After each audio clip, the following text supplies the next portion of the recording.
চলুন বানিয়ে ফেলি ঢাকাই মরিচ পটল শীতের স্পেশাল মুগের ডাল আর সিরকা মাছ। এর জন্য দেখুন প্রথমেই একটা কড়া বসিয়ে নিয়েছি গ্যাস বার্নারের উপরে।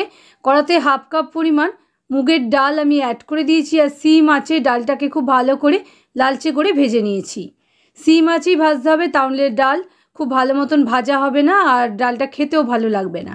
তারপরে দেখুন সসপ্যান জল গরম করে নিয়েছি, তার মধ্যে ধুয়ে রাখা ডালটা আমি অ্যাড করে দিচ্ছি। প্রথমে গ্যাসের ফ্লেমটা হাইতে রেখেছি, দেখুন ওপরে ফেনা উঠেছে, এই ফেনাটাকে তুলে ফেলে দিয়ে গ্যাসের ফ্লেমটা লোতে করে দেবো। আর লোতে করে দিয়ে আমাদের ডালটা ভালো করে সিদ্ধ করে নিতে হবে।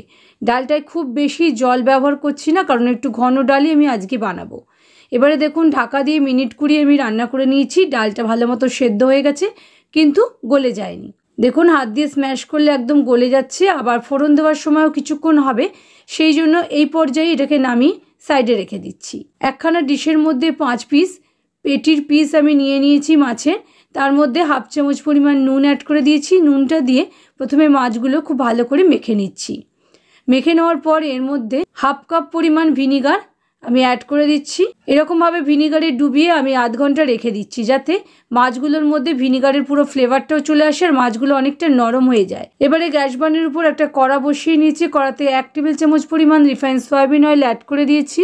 তেলটা ভালো করে গরম হওয়ার পর হাফ চামচ পরিমাণ গোটা জিরে আর 2টো গোটা শুকনো লঙ্কা, একটা তেজপাতা ছিঁড়ে অ্যাড করে দিয়েছি। লো ফ্লেমে ফোড়নটা একটু ভেজে নিয়ে হাফ চামচ পরিমাণ হলুদ গুঁড়ো দিয়ে দিয়েছি। এরপর আমাদের সিদ্ধ করা ডালটা অ্যাড করে দিতে হবে।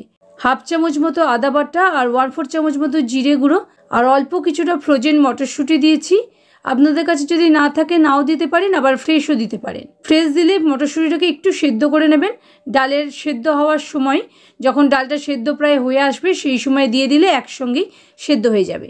এবারে এর মধ্যে 1 চামচ পরিমাণ নুন, হাফ চামচ পরিমাণ চিনি অ্যাড করে দিয়েছি আর সবটা নেড়েচেড়ে মিশিয়ে নিয়েছি। আমি প্রথমে অল্প জল দিয়ে সবটা মিশিয়ে নিয়েছি, এরপরে প্রয়োজন অনুযায়ী জল অ্যাড করব। আমি মোট 1 বাটি পরিমাণ জল অ্যাড করে দিচ্ছি। মিডিয়াম ফ্লেমে একটা বয়েল আসা পর্যন্ত রান্না করে নিয়েছি। দেখুন ডালটা আমাদের ভালো মতনই রেডি হয়ে গেছে। এবারে এর মধ্যে 1/4 চামচ মতো গরম মশলা গুঁড়ো আর বেশ খানিকটা ধনেপাতা কুচি অ্যাড করে দিয়েছি। দিয়ে সবটা নেড়েচেড়ে মিশিয়ে নিলেই আমাদের সবজি ডাল রেডি। এবারে দেখুন আবারও একটা বড় কড়া আমি গ্যাস বার্নের উপর বসিয়ে নিয়েছি, তাতে 3 টেবিল চামচ পরিমাণ সর্ষের তেল খুব ভালো করে ধোঁয়া ওঠা গরম করে নিয়েছি। তারপরে এর মধ্যে পটলগুলো ভালো করে গাটা চেঁচে নিয়ে দুদিক দিকে চিড়ে নিয়ে অ্যাড করে দিয়েছি। গ্যাসের ফ্লেমটা লোতে রেখে পটলগুলো আমাদের একটু সময় ধরে ভেজে নিতে হবে। 1/4 চামচ করে নুন আর হলুদ গুঁড়ো অ্যাড করে দিয়েছি। হলুদ গুঁড়ো এই পর্যায়ে বেশি অ্যাড করবেন না, তাহলে কিন্তু কালো হয়ে যাবে। আর গ্যাসের ফ্লেমটাও বাড়ানো যাবে না, বাড়ালেও তেলটা কালো হয়ে গিয়ে পটলটাকে কালো করে দেবে। সিম আছে একটু সময় ধরে ঢাকা চাপা দিয়ে রান্না করে নিচ্ছি, যাতে পটলটা ভাজাও হয়ে যাবে আর ভাজতে ভাজতে ঢাকা দেওয়ার ফলে সিদ্ধও হয়ে যাবে। দেখুন পটলটা এরকমভাবে নেড়ে ছেড়ে আমি ভেজে নিয়েছি, আর যেহেতু কম তেলে ভেজেছি মধ্যে মধ্যে একবার করে ঢাকা খুলে পটলগুলো উলট পালট করে দিয়েছি। সব পটলগুলোই একমতো ভাজা হয়ে গেছে। এবারে এই তেলের মধ্যেই হাফ চামচ পরিমাণ গোটা জিরে আর একটা তেজপাতা ছিঁড়ে অ্যাড করে দিয়েছি। গ্যাসের ফ্লেমটা লোতে রেখে ফোড়নটা একটু ভেজে নিয়েছি। এবারে এর মধ্যে পেঁয়াজ বাটা আমি অ্যাড করে দিচ্ছি 3 চামচ মতো। এখানে 2খানা পেঁয়াজ বাটা আছে। দিয়ে ভালো করে সিম আছে রান্না করে নিচ্ছি। হাফ চামচ পরিমাণ আদা বাটাও অ্যাড করে দিয়েছি। দিয়ে সব কিছু একসঙ্গে ভাজা ভাজা করে নিচ্ছি। ঢাকা দিয়ে আমি 5 থেকে 7 মিনিট রান্না করে নিচ্ছি। দেখুন পেঁয়াজটা আমাদের অনেকটাই ভালো মতো ভাজা হয়ে গেছে, কিন্তু এখনও আরও খানিকটা ভাজা হতে হবে। এর মধ্যে 1 টেবিল চামচ পরিমাণ শুকনো লঙ্কা বাটা আমি অ্যাড করে দিয়েছি। দিয়ে সিম আছে আবারও সবটা নেড়েচেড়ে মিশিয়ে নিচ্ছি। এবারে এর মধ্যে কিছু মশলা আমি অ্যাড করে নেব। 1/4 চামচ মতো হলুদ গুঁড়ো, হাফ চামচ মতো লঙ্কা গুঁড়ো আর হাফ চামচ পরিমাণে কাশ্মীরি লঙ্কার গুঁড়ো অ্যাড করে দিয়েছি আর অল্প জল দিয়ে দিয়েছি। জল দিয়ে মশলাটা খুব ভালো করে কষিয়ে নিচ্ছি।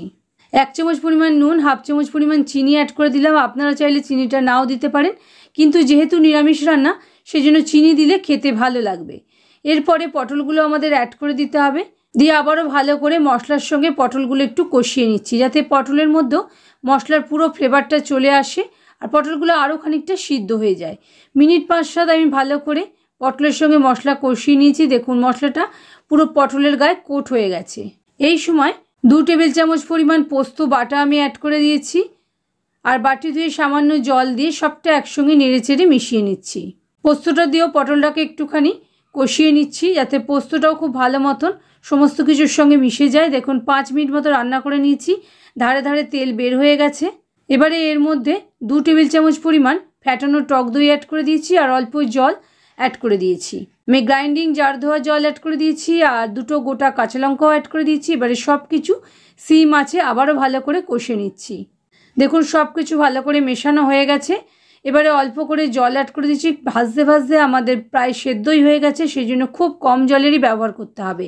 ঢাকা দিয়ে মিনিট 10 রান্না করে নিয়েছি। দেখুন পটলগুলো কত সুন্দর রান্না হয়েছে আর ঢাকাই মরিচ পটল কিন্তু একদমই রেডি হয়ে গেছে। এবারে এটাকেও ঢেলে রেখে দিচ্ছি।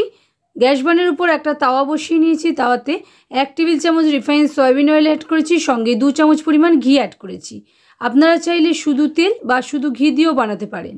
1/4 চামচ মতো চিনি অ্যাড করে দিয়েছি। চিনিটা ভালো করে ঘি তেলের সঙ্গে মেল্ট করে নিয়েছি। চিনিটা কিন্তু দিতেই হবে, কারণ সিরকা মাছ, তা নইলে ব্যালেন্স হবে না টেস্টটা। এবারে এর মধ্যে 2টো মিডিয়াম সাইজের পেঁয়াজ বেটে নিয়ে অ্যাড করে দিয়েছি আর সিম আছে পেঁয়াজটা ভালো করে ভাজা ভাজা করে নিচ্ছি। দেখুন মিডিয়াম ফ্লেমে 2 থেকে 3 মিনিট আমি ভেজে নেওয়ার পর গ্যাসের ফ্লেমটা লোতে করে দিয়ে আরও 7-8 মিনিট ভেজে নিয়েছি। পেঁয়াজের কালারটাও চেঞ্জ হয়ে গেছে আর তেলটা পুরো বের হয়ে গেছে।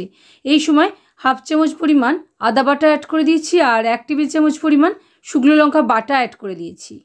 দিয়ে সব কিছুর সঙ্গে আবার একটুক্ষণ কষিয়ে নিচ্ছি। 1/2 চামচ পরিমাণ নুন অ্যাড করে দিয়েছি। 1/2 চামচ পরিমাণই লঙ্কা গুঁড়ো আর 1 চামচ পরিমাণ কাশ্মীরি লঙ্কার গুঁড়ো অ্যাড করে দিয়েছি। এখানে আর অন্য কোনো মশলার ব্যবহার হবে না। সব কিছু দিয়ে আবারও ভালো করে জল মরা পর্যন্ত কষিয়ে নিতে হবে। 2টো কাঁচা লঙ্কাও দিয়ে দিয়েছি। দিয়ে সবটা ভালো করে নেড়েচেড়ে মিশিয়ে নিচ্ছি। ঢাকা দিয়ে আরও 5 মিনিট রান্না করে নিয়েছি। আমাদের কিন্তু সিরকা মাছের গ্রেভি রেডি হয়ে গেছে। এবারে মাছগুলো ভিনিগার থেকে তুলে অ্যাড করে দিচ্ছি। আর এই জলটা কিন্তু আমরা ব্যবহার করব না, মানে ভিনিগারটা ব্যবহার করব না, এই জলটা ফেলে দেবো। আর 1/2 চামচ পরিমাণ ভিনিগার আমি আলাদা করে আবার অ্যাড করে দিয়েছি। মাছ পুরো ভিনিগারে কোট হয়েছিল, সেই জন্য মাছের মধ্যে একটা টক ব্যাপার চলেই এসছে। গ্রেভির জন্য 1/2 চামচ পরিমাণ ভিনিগার অ্যাড করে দিয়েছি। সবটা নেড়ে চেড়ে উল্টে দিয়েছি। দিয়ে অল্প কিছুটা গরম জল আমি অ্যাড করে দিয়েছি মাছগুলো একটু সেদ্ধ হওয়ার জন্য।